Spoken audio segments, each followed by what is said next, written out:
Cordial saludo, estudiantes. En este tutorial vamos a calcular el tamaño de la muestra. Para ello vemos aquí una ecuación que se mira complicada, pero no es complicada, ya lo vamos a ver. N es la muestra, N minúscula, y N mayúscula es la población. Entonces nosotros queremos hacer una encuesta a un grupo de estudiantes, pero si tenemos, por ejemplo, 1000 estudiantes, nos va a quedar complicado saber, por ejemplo, la edad.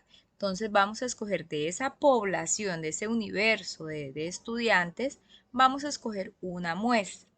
Entonces, ¿cómo calcular ese tamaño de la muestra? De esos 1000, ¿cuántos estudiantes es que vamos a encuestar, a entrevistar? Para ello está esta fórmula matemática, esta ecuación en la cual nos dice que para calcular el tamaño de la muestra n de una población n mayúscula es igual a z al cuadrado, pero ¿quién es z? Z es el nivel de confianza. El nivel de confianza, como lo vimos en videos anteriores, lo podemos calcular mediante una tabla, ya lo vamos a recordar. P es la probabilidad de que sea a favor. Q es la probabilidad en contra. Esto se utiliza mucho cuando vamos a lanzar un producto. Por ejemplo, se está haciendo algún tipo de mercadeo de un producto determinado y se hizo una encuesta previa en la cual quienes contestaron a favor o en contra de ese producto. Pero cuando no se ha hecho una encuesta previa como tal para determinar P y Q, lo vamos a asumir el 50%. 50 de que ocurra, 50 de que no ocurra. Bien, tenemos entonces E, que viene siendo el error de estimación.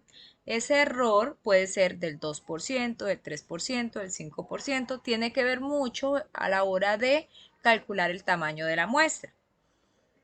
Y ya teniendo todos los datos, pues ya podemos reemplazar en nuestra ecuación. Bien, entonces, vamos a hacer un ejemplo rápidamente. Nos dice, calcular el tamaño de la muestra si se tiene una población de 500 estudiantes. Entonces, se requiere de un nivel de confianza del 95%, un error del 3%, la probabilidad a favor y en contra del 50%. ¿Por qué? Porque no la sabemos. Entonces, simplemente dejamos 50-50. Bien, vamos a sacar entonces los datos. Entonces, Z, que es el intervalo de confianza al 95%, pero no lo tenemos. Entonces, ¿cómo se calcula ese intervalo de confianza? Lo vamos a recordar. Entonces, si tenemos aquí nuestra campana de Gauss, tenemos un nivel de significación alfa del 5%. ¿Por qué? Porque ¿cuánto le falta a 95 para hacer 100? 5. Entonces ese 5 lo distribuimos aquí, 2.5 y 2.5. Entonces, ¿ahora qué hacemos? Tomamos el 95 y le sumamos 2.5. Esto nos da 97.5. Lo dividimos en 100 y nos da 0,975. Buscamos en la tabla. Entonces aquí tenemos nuestra tabla y vamos a buscar este valor, 0,975. Y aquí se encuentra señalado. Entonces buscamos en la columna y en la fila y nos da 1.96. Teniendo este dato, este es el dato de Z, entonces ahora sí ya tenemos todo completo. N, que es la población, es 500, Z, 1.96, que corresponde al intervalo de confianza del 95%. P 0,05, el 50%, Q también 0,05 y E, que es el error de estimación, del 3%, o sea 0,03. Como ya tenemos todos los datos, procedemos a reemplazar en nuestra ecuación.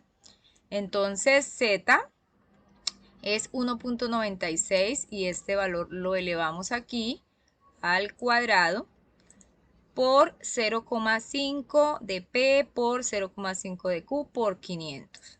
Y todo dividido en E, que es el error, 0,03 al cuadrado por N menos 1, o sea, 500 menos 1. más 1.96 que es z al cuadrado por 0,5 por 0,5. Hacemos los cálculos respectivos. Aquí hay que tener mucho cuidado cómo es que vamos a proceder. En el numerador no hay problema porque todos están multiplicando, pero en el denominador vemos aquí una multiplicación y una suma. Entonces primero hacemos la multiplicación, la otra multiplicación y lo que nos dé los dos resultados los vamos a sumar para no irnos a equivocar.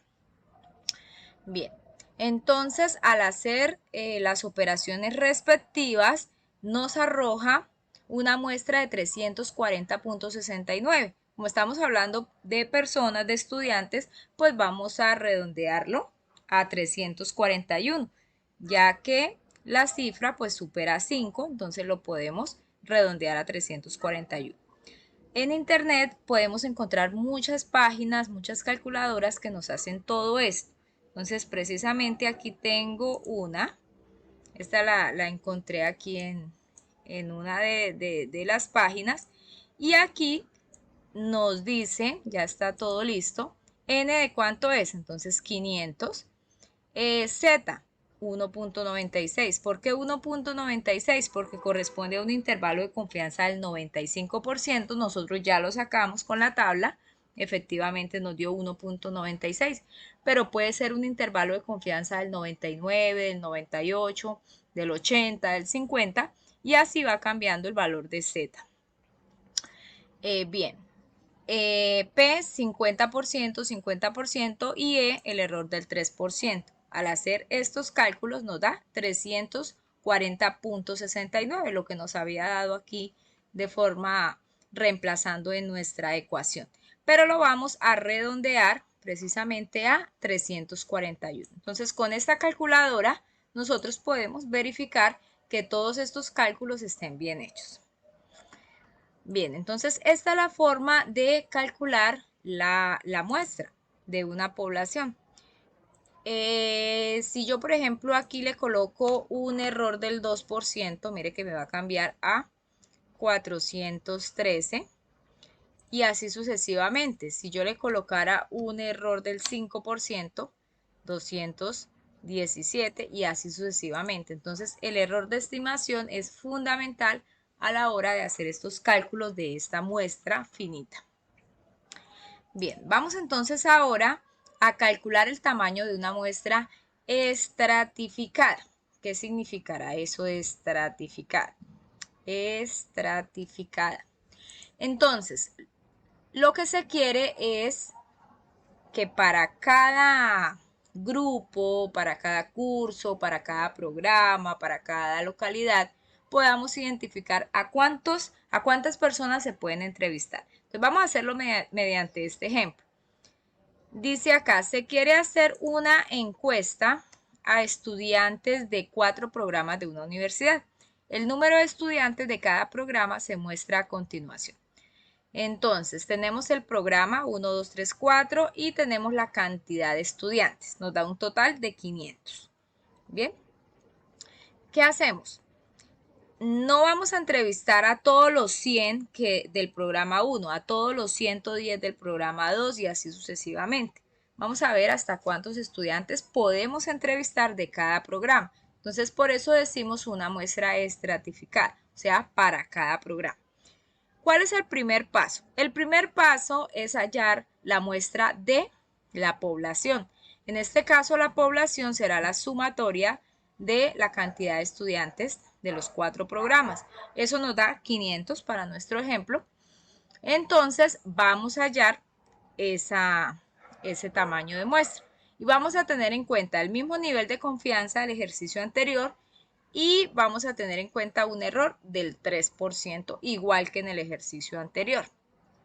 Bien, entonces volvemos a hacer el mismo procedimiento, sacamos el intervalo de confianza respectivo, lo buscamos en la tabla, nos dio 1.96, reemplazamos en la ecuación nuevamente los mismos pasos y nos da 341. Bien, una vez hemos identificado el tamaño de la muestra de la población, el segundo paso es encontrar el coeficiente. Muy fácil. se divide la muestra que acabamos de encontrar entre la población. Y luego ese coeficiente lo multiplicamos por cada uno de la cantidad de estudiantes del programa. Entonces, para eso vamos a pasar aquí a Excel, que es más sencillo. Aquí tenemos los estudiantes de cada programa. Tenemos la muestra que nos dio 341, la población que es 500. Vamos a hallar el coeficiente, que es la división entre lo que nos dio la muestra y la población. Listo, ese es el coeficiente. Ahora, ¿qué vamos a hacer? Vamos a multiplicar este coeficiente por cada uno de los estudiantes. Pero como quiero que se me repita para todos, entonces lo voy a fijar. Recordemos que para fijarle colocamos el signo pesos. Listo, copiamos la fórmula para todos, hacemos la sumatoria para verificar efectivamente 341, 341. Entonces, ¿qué quiere decir? Que de esos 100 estudiantes yo puedo hacer 68, le puedo hacer la encuesta a 68, de esos 110 a 75, de los 160 a 109, de 130 a 89 estudiantes. Total, 341 de mi población de 500. Aquí en Excel yo ya le he quitado las cifras decimales, pero aquí aparecerían cifras decimales. Entonces, ¿qué es lo que tenemos que hacer? Quitarle todas las cifras y redondear. Aquí Excel nos lo hace porque estamos hablando pues de personas, entonces no podemos dejar cifras decimales. Entonces, eso era todo, estudiantes. Muy fácil, es la forma de encontrar la muestra estratificada y también la muestra de una población. Espero que el tutorial sea útil para todos. Hasta pronto.